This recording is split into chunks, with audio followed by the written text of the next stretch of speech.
உயிருள்ளவரை mayor Priya அவர்களை மகளாகத்தான் பாவிப்பேன் என்பதை இந்த மேடையிலே எடுத்து கூறி,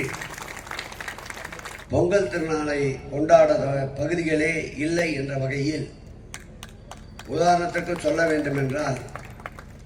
முதலமைச்சரை ஆரம்பித்து துணை முதல்வரை ஆரம்பித்து எங்களை போன்ற அமைச்சர் பெருமக்களை ஆரம்பித்து ஏன் மேயர் போன்றவர்களை ஆரம்பித்து நாடாளுமன்ற, சட்டமன்ற, மாமன்ற, மண்டல குழு தலைவர்கள் முதல் இயக்கத்திலே இருக்கின்ற பொறுப்பாளர்கள் வரை ஏதாவது ஒரு வகையில் பொங்கல் திருநாளை கொண்டாடுகிறது என்றால் அது திராவிட முன்னேற்ற கழகம் மாத்திரம்தான் இருக்க முடியும். அந்த வகையில் இந்த இனிய நிகழ்ச்சியை ஏற்பாடு செய்து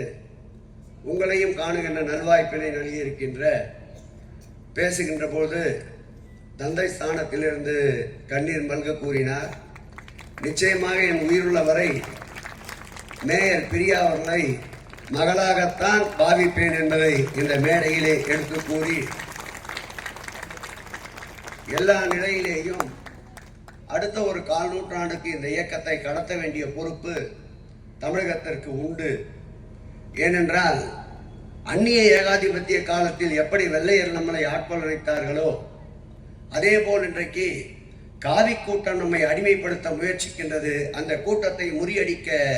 இன்னும் ஒரு 1/4 நூற்றாண்டு நாம் பயணிக்க வேண்டி இருக்கின்றது. அந்த பயணத்தில் இது போன்ற